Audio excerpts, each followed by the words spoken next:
I would like to open the special meeting of the Jamestown Bar Association Memorial Committee celebrating the life of Robert Andrew Liebers.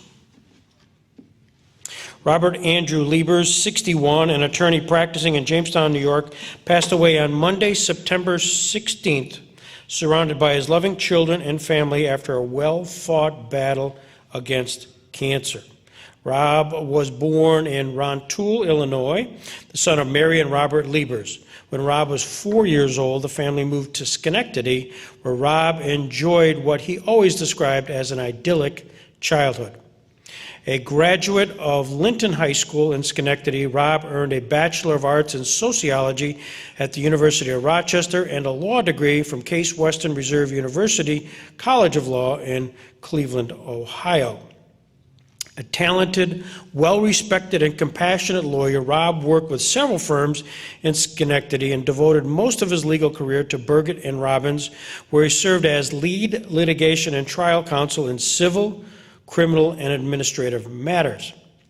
He also served the Chautauqua County Public Defender's Office, where he never turned down a case.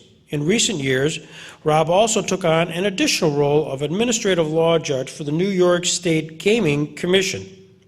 In each of his positions, he was recognized and valued as a mentor to younger lawyers. Not only was Rob held in high regard among his colleagues, judges, and clients for his legal skills and experience in Schenectady, Jamestown, Buffalo, and Erie, Pennsylvania, but was best known throughout his career for his integrity, dedication, and kindness. Rob was a lifelong sports fan with an encyclopedic knowledge of sports of all kinds and at all levels. I'll draw your attention to his extended obituary with regards to his accomplishments in that realm. He was also a dedicated member of his community in other ways. He was an active member and lector at the St. Peter and Paul Church in Jamestown. He was also active in the Jamestown Bar Association and was awarded the Bar Association's Community Service Award in 2013. Rob was survived by his children, Christina Schrober, R. David Liebers, Britalina Marcello, and Andrew Liebers, and 4 grandsons. I would also like to read correspondence. Dear Greg, I'm very sorry that I'm unable to attend the special meeting of the Jamestown Bar Association to honor and celebrate the lives of Rob Liebers and Walter Donovan. I did not have the privilege to know Mr. Donovan or encounter him in practice. I did have the good fortune to know Rob Liebers in my practice and in a variety of professional and social settings. I followed in Rob's path to the University of Rochester for undergraduate school and Case Western Law School. We always had that common history, and he was a credit to both schools. One of the many wonderful things about practicing law in a small town is the ability to work repeatedly with and against a limited pool of attorneys on a regular basis. You quickly learn the personalities, eccentricities, and humor of these colleagues. For me, Rob was a wonderful attorney to work with and against. He was professional, smart, kind, and humorous. He did not look for unnecessary conflict or meaningless one-upsmanship. He served his clients and dealt with his colleagues as a gentleman and with tremendous courtesy. He took both his wins and his losses with grace and dignity. I will miss him. I respectfully request that this letter be read into the minutes of the JBA to memorialize the loss of our friend and 2 esteemed members of our Bar Association. Very truly yours, Stephen Selstrom. This time, I'd also like to call up Tim Hoover, Tim, a partner with Hodgson Russ, who wrote a letter but also showed up. So I thought, Tim, if you could share the letter and perhaps a reflection. Tim? Thanks, Greg. Thanks for having me. I'm not a member of the Bar Association, but I'll try to remedy that. My name is Tim Hoover from Buffalo. I wrote a note to some criminal defense lawyers in Buffalo and Rochester the night Rob died that evening. And I was surprised how well it turned out. I was into my 2nd or 3rd Southern tier. So it was a sad evening, but I'll read it maybe with some commentary and then a few other reflections. Rob died today. I met him around 2001 or 2002 when I was a young lawyer with the Federal Public Defender's Office in Buffalo. The case was a bank robbery that occurred in Frewsburg. Hard to imagine a place closer to Pennsylvania or more rural where 4 bank robbers would stand out more. 3 sitting outside in an SUV and 1 going into the bank and coming out with a weird bag.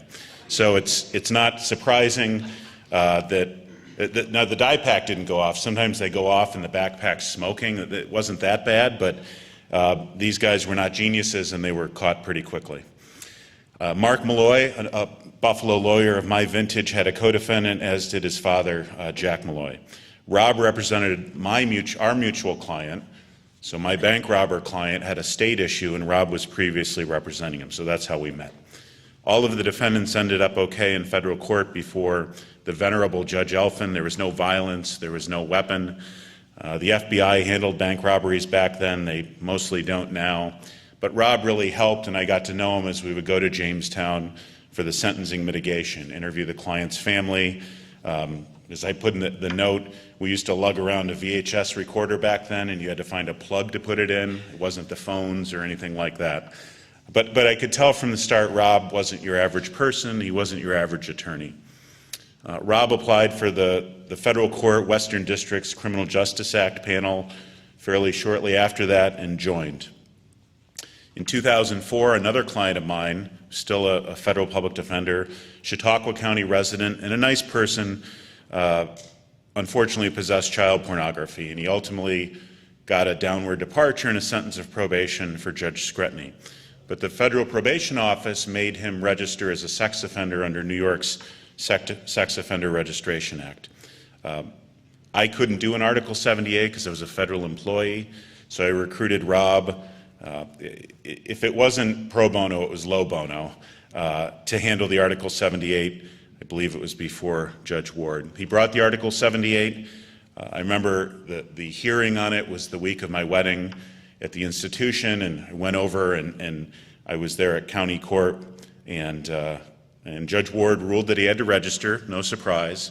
Rob was at our wedding that weekend, and then Rob took an appeal to the appellate division, lost at the 4th Department, and asked for leave for the Court of Appeals, New York's highest court, as you all know.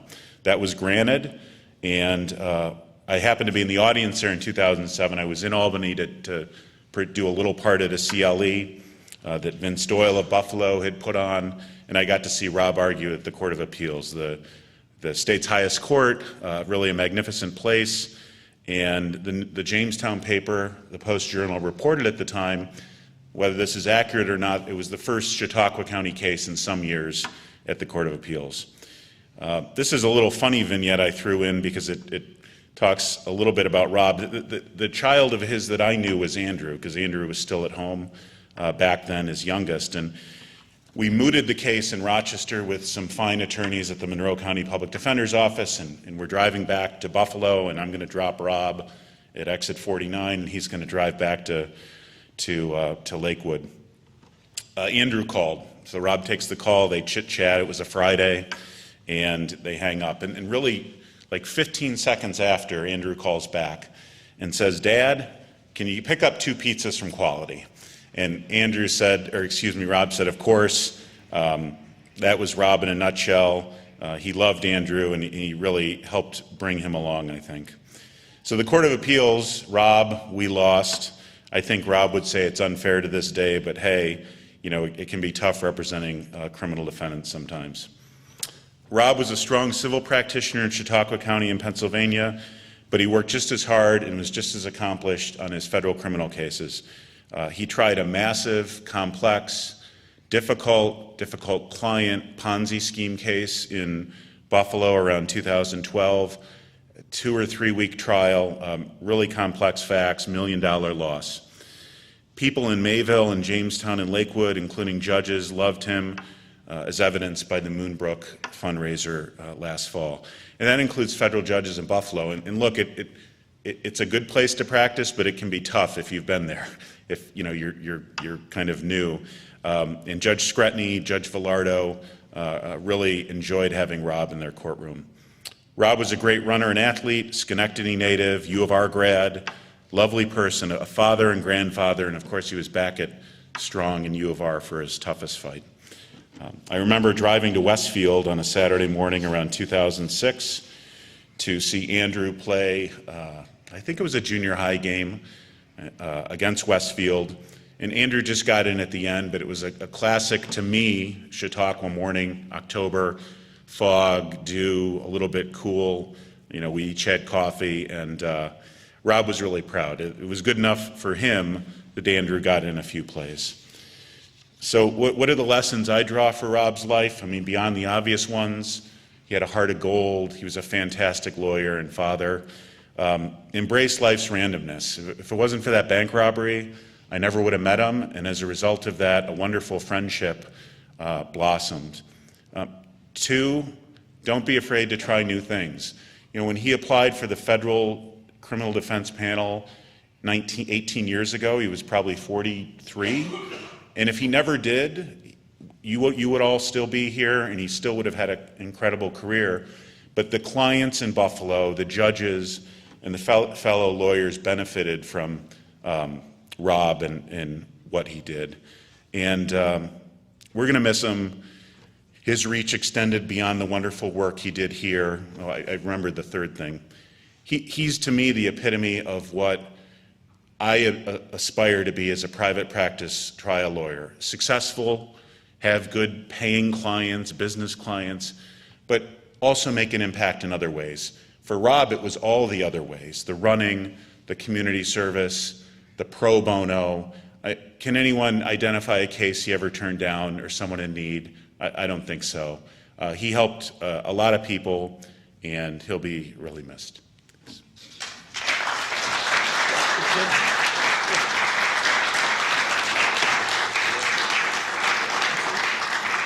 Thanks, Tim, for coming down, and thanks for mentioning that you'd like to remedy the fact of not being a member of the Jamestown Bar Association. All those in favor say aye. Aye. There we go. Thank you. Welcome to the club. Invoice to follow. Let me pause and just take the benefit of the chair here.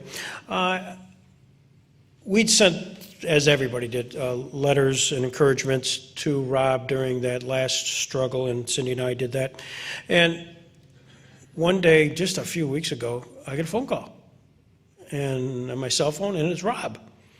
And it's Rob saying, "Thank you very much for the letter. By the way, I just saw your daughter on Lester Holt, MSNBC, Rebel Nell. Unbelievable. You should be so proud," and all of this stuff. And went on in great detail about that and just community service stuff, which we then followed up sending him some of Amy's product. And then, but during the course of the conversation, he said, I said, "Rob, you're sounding great." He goes, "I'm feeling great." And there's a moment. It's just a moment. It goes up and down, explain in great detail what he's been gone through. But his just sense of being, his sense of where he was, and his sense, frankly, of looking forward. His goal was to possibly be well enough so he could get somebody to drive him here to John Zarowski's daughter's wedding, which was sooner. That happened. That was his goal. He really did that. So it was a great deal of shock for all of us that when we got the word that he passed away. I also, while I've got the mic, reflect on this place here, the Robert Jackson Center. And Rob is really one of the unsung heroes here, being a graduate of Case Western Law School and interested in all things Jackson. And specifically, one of the professors there was a guy named Henry King. Henry King was a prosecutor at the Nuremberg trial. And on more than one occasion, because Henry did not drive, Rob, when Henry King was going to be here, just volunteered or made direct connections and went out from here and went to Cleveland, picked him up, brought him back, and then took him back at the end of the conference, and would attend several events and was always quick to be willing to volunteer to go, because he wanted to meet these people. He wanted to be part of it, encourage the Jackson Center, but also have a chance of that intellectual curiosity of being a touch with the past, a touch with that particular parts of history. And I could go on in detail, and I won't, but we I'd like to just pause because we will have some other tributes before the day is over. But I'd like to call up maybe Lyle to introduce a video, followed by Mary, who's got something to read, and then we'll open it up to general conversation.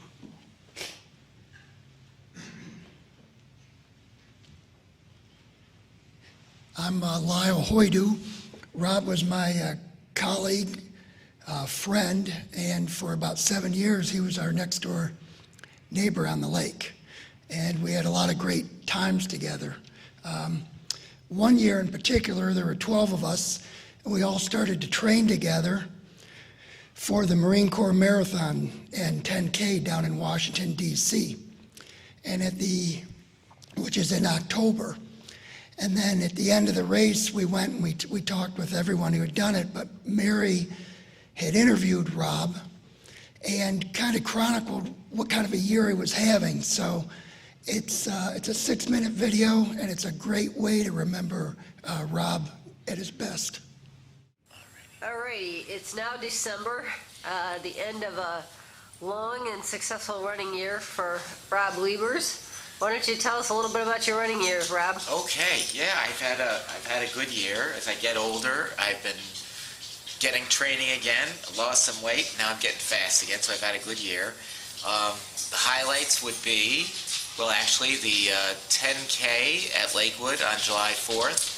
I won my age group and broke 39 minutes for the first time in years, so I was tickled about that. That's excellent. And then my next race was the National Masters Track and Field Championships in Cleveland, where I ran the 1500 and I ran 450 and got 12th among all the old guys in the nation, so that was pretty cool. That's impressive. Yeah. So you're ranked nationally. Yeah, I'm ranked nationally in the 1500 and the mile, and I'm looking forward to doing some more of those this winter. Then, after that was the end of July. In August, I ran a 5K at Cape Cod where I got it. I think I was second or third in my age group, and it was a real fast race. And then my next race after that would have been, let's see,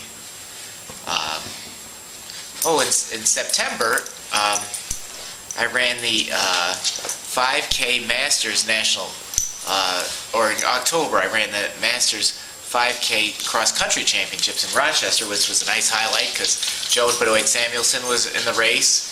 And who's Joan Benoit Samuelson? She was the 1984 Olympic gold medalist in the marathon, the first time the marathon was conducted in the Olympics for women. So you were running right by here. Yeah, my time was a little slower than hers, but it was a very tough course, and to be anywhere near her is good because she still runs 36 minutes for 10K and holy cow, way sub 250 for the marathon at age 54. So that was fun, and John Tuttle ran in that too, and he was the 1984 Olympian from Alfred, New York. And, oh my gosh!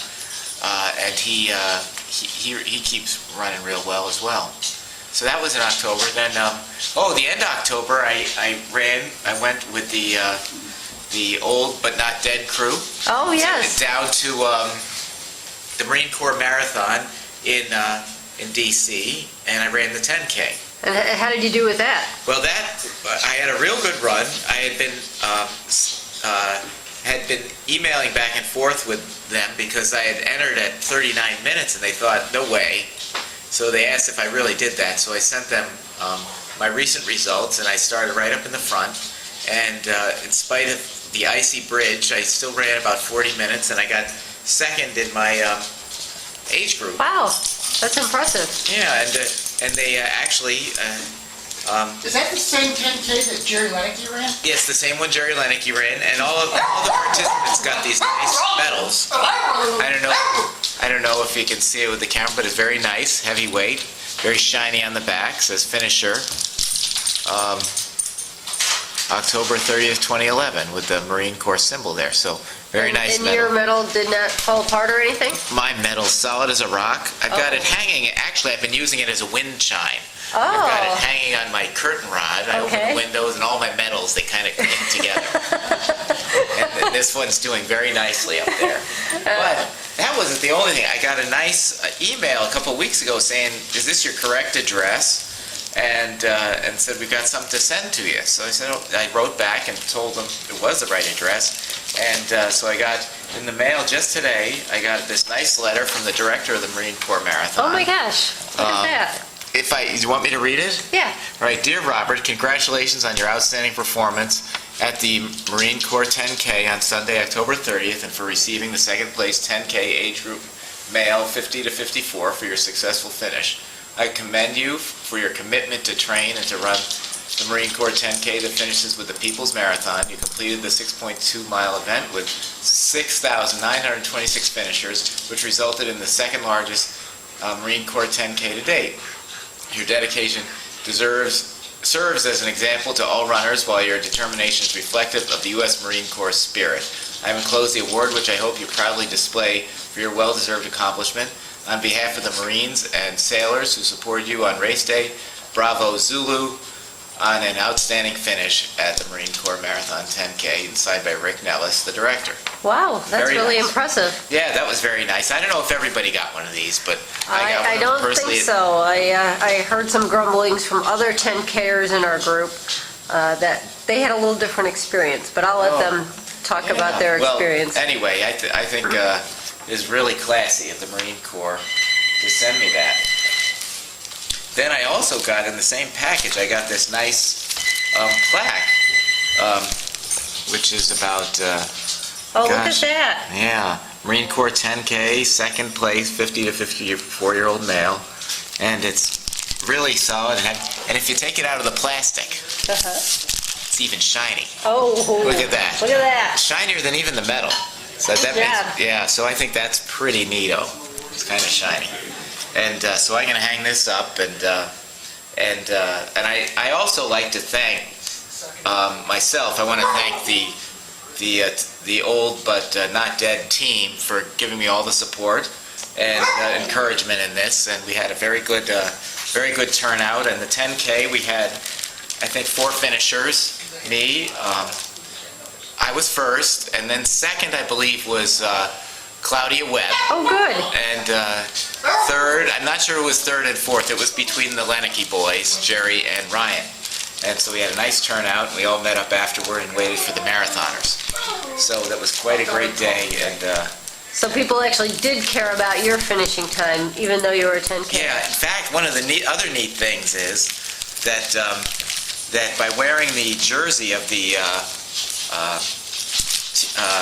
Fisher House, when I was finishing, they were announcing Robert Liebers from Cheaton Fisher House. Oh, Kind of a neat. on the big Jumbotron they Yeah, the announced jumbo. you. Yeah, when Oh, good for you. that was kind of neat. So it was there are a lot of special things that the Marine Corps did for me on that with that race. Well, that's impressive. Now, did you have any other races that you did this year? Yeah, I just did one more. Well, I ran on Thanksgiving in Schenectady at my home race, and I ran 18:40 for 5K and got second in the 50 to 54 age group, which was good. Wow. And that was they have a lot of young, fast people there. And then my last race was just this past weekend, Sunday. I ran the Nittany Valley Half Marathon. And that's held down in State College, PA, and it's a really hard course, and it had some big shots in that too. The man who won it, Luke Watson, was an All-American at Notre Dame, and he's preparing for the Olympic Trials Marathon in January. Holy cow. And then the woman who won was Rebecca Donahue, who is one of the top 5K runners in the country. So it had a good field, and I had one of my best half marathons, and I actually, as of my award, I won this neat bobblehead. And I think I'm going to name him Jerry. Oh, very apropos. Yeah, there we go. Kind of looks like it. Well, you had a great year, Mr. Liebers. Oh, well, thank you, and look forward to running with you guys in 2012. Thank you.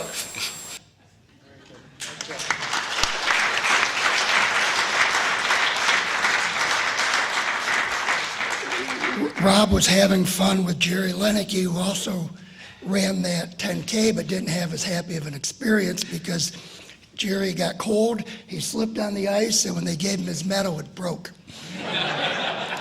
I just want to share a quick story. I could tell you hundreds of stories about Rob, but I love this one because it just encapsulates what made him so special and diverse. A couple of years ago, I just got my pilot's license. So of course, your wife is going to be the first person who goes up with you because she doesn't have a choice. And the second person was Rob Liebers. Because Rob had a great sense of adventure. I mean, we did a lot of crazy things together. We jumped through the ice as polar bears. We went and did the pump and run where you meet Arnold Schwarzenegger. You do bench press and then you go run a 5K out in Ohio. We would snowshoe in the middle of winter. I mean, he was just a great guy for adventure. So Rob is all up to go flying with me, and I've got about 30 hours under my belt, but he's fine with it. So we go up to the airport, we push the airplane out of the hangar, and we take off. And Rob, being Rob, he's so intellectual. He starts talking about what makes an airplane fly, and we're talking about laminar flow wings and aerodynamics and the Bernoulli principle. And he's just a brilliant guy. You could talk to him about art and literature and history and science and current events and sports. He's just an amazing mind. And while we're having this conversation, the plane kind of jerks to the right a little bit, and then it jerks to the left. And it's enough that it gets my attention, so now I'm focusing on my instruments, trying to figure out what's wrong. And I just attribute it to a little bit of turbulence. I tell myself it's going to be okay, and then pretty soon the plane actually lurches to the right, and then it jerks back to the left.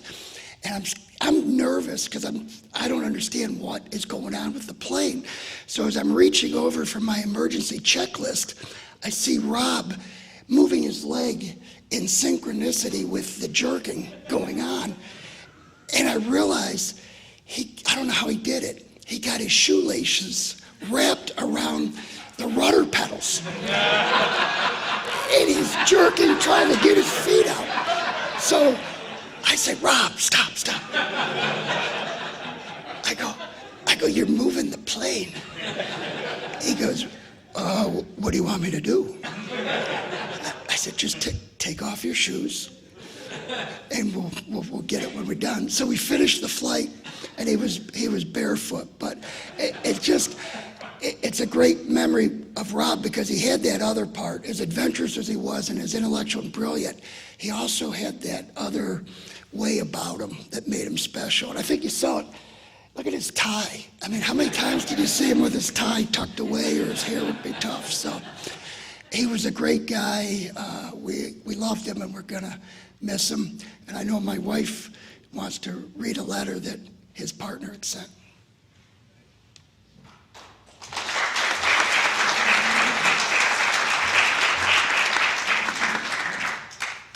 Good morning, everyone. I'm Mary Hoydu.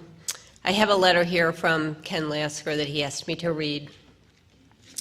Friends and members of the JBA, it is with a heavy heart that I offer condolences on the passing of my friend and former partner, Rob Liebers. I still can't believe that he's gone. Rob has been in my life for a long time, and we texted and talked often, even during this last year, during his treatment and after my move west. A little over a week before his death, we were texting during the Bills game. When I asked how he was feeling, he said that he was fine and went on lamenting a poor Josh Allen throw. And all the time that we talked this summer, he would want me to tell him about my kids and grandkids and always tell me not to doubt my decision to move closer to them. He would tell me about time spent with his grandson and about visits with family and friends. He seemed at peace with this situation and always changed the subject when I got emotional and told him how much he meant to me. I remember the first time that I talked to Rob. It was in the fall of 1987, and I wanted his opinion on joining the firm and how he liked living in Jamestown. We talked for over an hour. He later called me to tell me that he would be moving home, but that we should keep in touch. He came back to town years later, and we worked together for 20 years. When you work that closely with someone for that long, you get to know them well. Most mornings, Rob would sit in my office and we would chat to start the day. We'd talk about cases, politics, sports, and family. He always had a good knack for pointing me in the right direction on a case. He would get excited about some criminal case that he was defending, even on those cases where the guilt was overwhelming for his client. He would always talk about how badly he felt for his client's situation and how lucky we both were to be raised by nice people in good family situations. Mostly we talked about our families. He adored his mom and dad, siblings, nieces, and nephews. He loved his kids and grandkids with all his heart, and he was excited and interested in hearing about my family as well. We shared good family times like grad parties, graduations, and good report cards. And we shared the sad times as well for both of us. When my dad passed away and when my son was diagnosed with cancer, Rob was there every morning checking on me, making sure that I was okay. I will always remember his kindness to me during those dark days. When he had struggles, he would pour his heart out to me as well. He was such a sweet man in every way. Rob had a way of lifting your spirits. He cared about people. He told me many times how much he cared about many of you here today. He loved his running friends, his colleagues, and his faith. I miss my friend very much. There have been many times over these weeks where I have thought to call or text him. My heart goes out to his family and friends and all that loved him. Rob was as kind and sweet and caring as anyone could hope to be. Bless you, my friend. I will be forever grateful that you were such a big part of my life. Ken Lasker. And I would just like to say, Ken said that very well. Rob was a wonderful person, and I wish him Godspeed.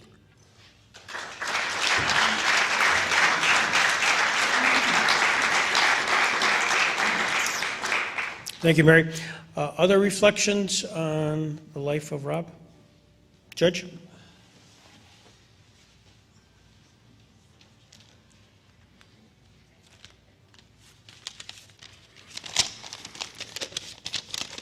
Judge Don Lamancuso, Jamestown City Court. It's not often that I put words to paper these days, but I'd be remiss not to say a few words about my friend and our colleague, Rob Liebers.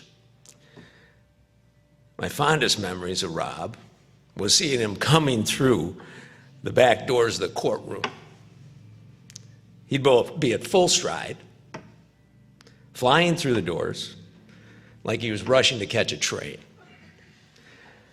We all knew that he was probably up at 5 a.m., driving to Buffalo for some federal court assignment and rushing back to city court, where he usually was 2-3 days a week. Rob never refused an assignment, and no one ever represented a client better. I picture him coming through the doors of the courtroom.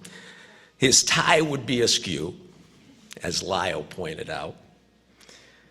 Rob's hair would be tousled, like he'd just been through a wind tunnel. And he'd be carrying his favorite beat-up leather briefcase that had been well used. Rob was so thin, such a runner's body. Rob was the kind of guy that back in high school, my mother would have tried to get him an extra bowl of pasta.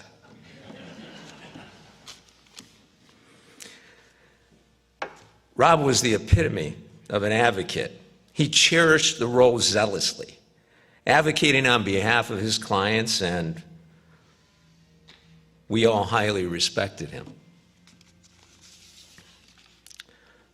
I never over 20 years heard Rob say a derogatory or disparaging word about another person, whether it be a lawyer or a client.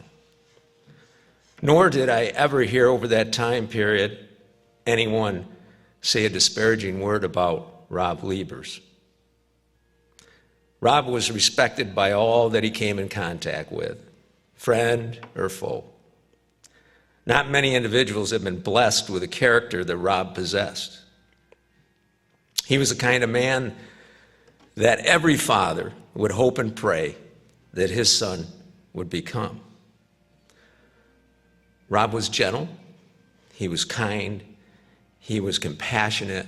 He was considerate towards everyone.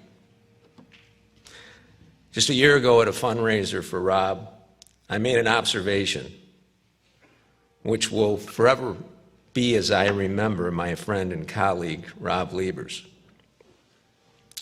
Rob Liebers was to Jamestown as George Bailey was to Bedford Falls, and it's a wonderful life.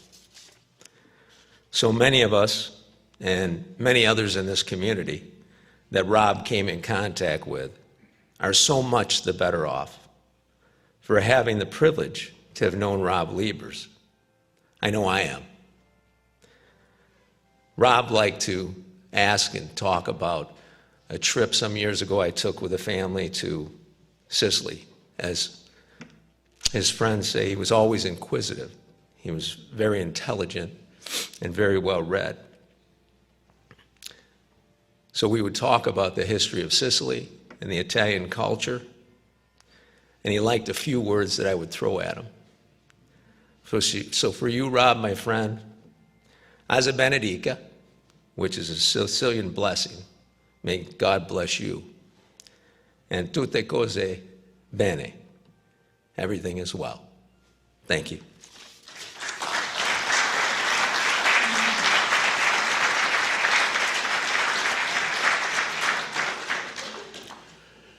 Other reflections?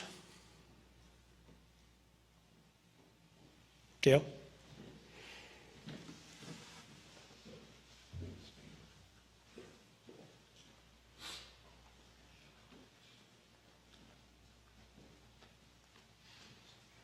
Lyle and Mary, wherever you are, that was the greatest 6 minutes of a long time. And it was so Rob. An amazing, truly amazing person. Before Mary was there and Ken was in our office, Birgit and I hired Rob to come join us in Jamestown from Cleveland back in 1983 or 1984. And Birgit, being who he was, he wanted to make sure that Rob could handle a trial. So the very first case that came in that Birgit thought was appropriate was a case that came in about 4 months before he'd be admitted. He'd passed the bar exam, but you go through that period where you wait. It involved an animal, a dog, down in Kennedy. And the dog had been charged with being an unsafe, dangerous animal. And the complaint had asked for extermination of the dog. So Rob immediately started out representing underdogs. And he went down, without being admitted, tried the case, and there was nobody to file a grievance, obviously. And he was successful, and the dog was spared. It had to be chained up for the rest of its life, according to the court order, but that made it a victory. And Rob was amazing in terms of his willingness to take things on. Everything that's been said is so true, and I can't possibly embellish on it, except with respect to his commitment to his fellow man. I mean, you can't believe the people that came through our office. You know, he had one guy who probably threatened to murder him 2 or 3 times because he hadn't got successful results for him. Rob didn't care. He came back in again. Rob's representing him. I'm looking at Rob going, are you crazy? And he goes, he needs somebody. And we had, he'd go to town court one day. He'd, drive up to Villanova, handle a speeding ticket, come back with 2 misdemeanors that he was assigned to, not think much of it. And then the next day, he would run off to the Court of Appeals, the United States Court of Appeals in New York City to handle an appeal. I mean, the breadth of his practice was incredible too. He could handle anything. He wanted to handle everything. And he had knowledge that surpassed that of any of us in our office by a long shot. And always was there to help people. You know, he wasn't happy, you know, scheduling appointments 8:30 to 5. You know, you never left the office, well, not never, but 2 or 3 nights a week, he'd have somebody coming in at 5:30, somebody coming in at 6, somebody coming in at 7. On Saturdays, he ran Saturday mornings, but in the afternoons, he had appointments. Just completely dedicated to people. And it was the same with his family. I mean, he was constantly worrying about his children, what they were doing, where they were going, what their education would be like, how they could have the best possible life that he could envision for them.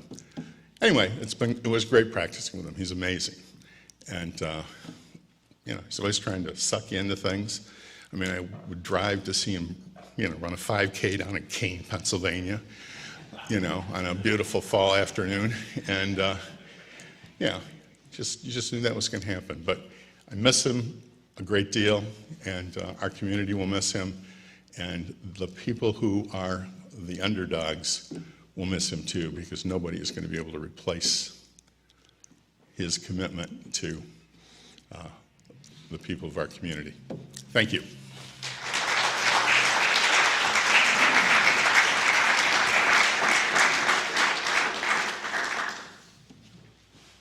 Neil?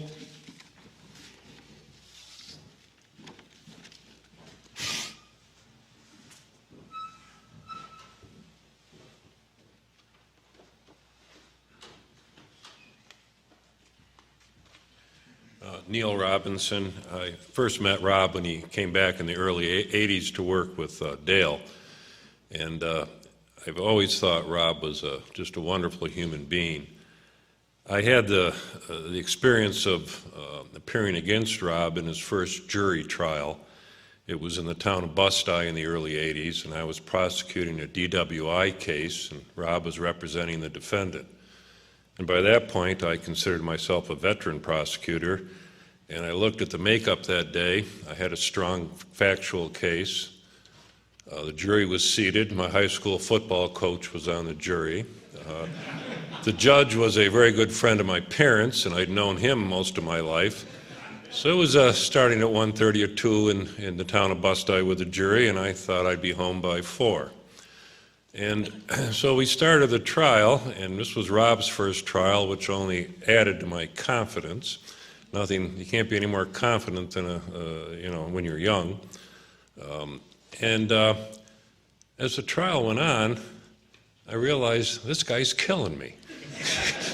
The jury loved him. And he fumbled around a little bit because it was his first trial, and that just further endeared him to the jury.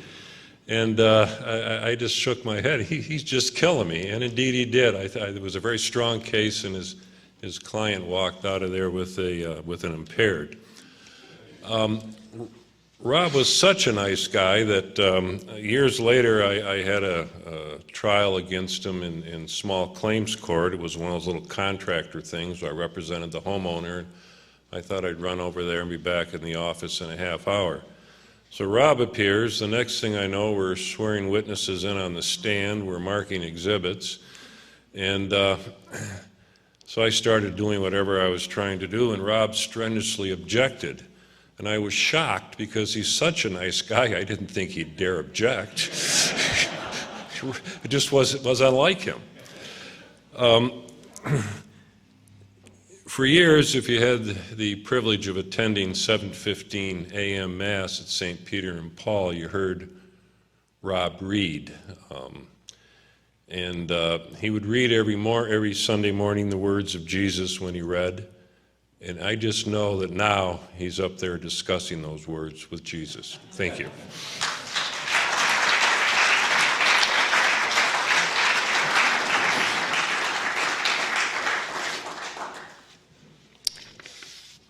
Anyone else?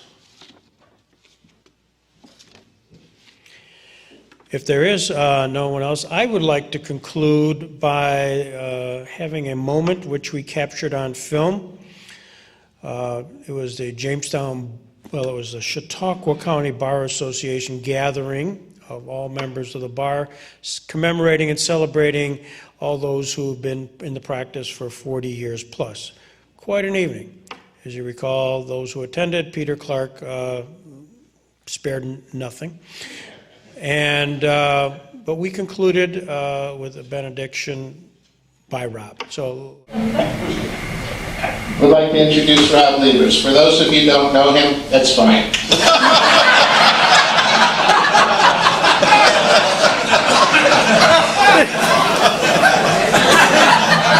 He's been working on this, so please pay attention. And again, thanks all for coming.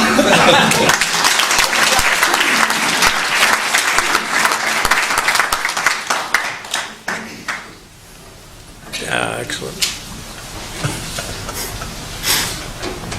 When I got this assignment to do the benediction tonight, I felt some pressure, as I know that Dale was a religion major at Duke and Peter was schooled by the Jesuits at Brooklyn Prep. These two know from benedictions. I immediately thought to read about St. Thomas More, the patron saint of lawyers, to see if that could guide me. Doing some reading on him, I found out that he was canonized in 1935 and that we lawyers have had a patron saint as far back as 1347. His name was St. Ives, and I think that the life of St. Ives is more instructive to us tonight than that of St. Thomas More. St. Ives did not do battle with the king. St. Ives was not beheaded. St. Ives was a humble lawyer and judge who served his community in the Brittany area of France for 35 years. It all happened by 5 years. Professor Wigmore wrote of St. Ives. He was made a calendar saint, not because he was a martyr at the stake, nor merely because he was a faithful servant of the church, but because from his adult youth for 35 years he lived consistently an ideal life of service and sacrifice in the cause of justice.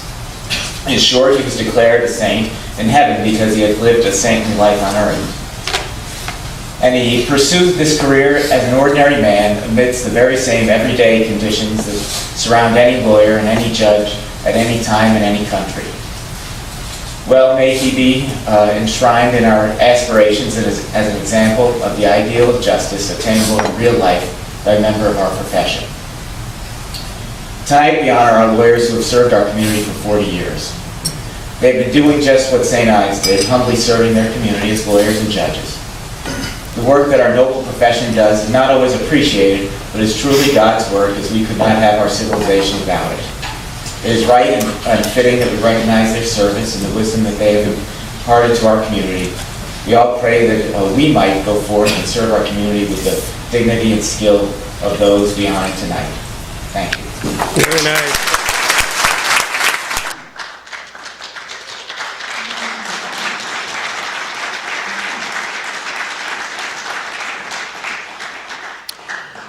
With that, we will stand adjourned and we will share the transcript of today's proceedings with Rob's family. Thank you, all of you,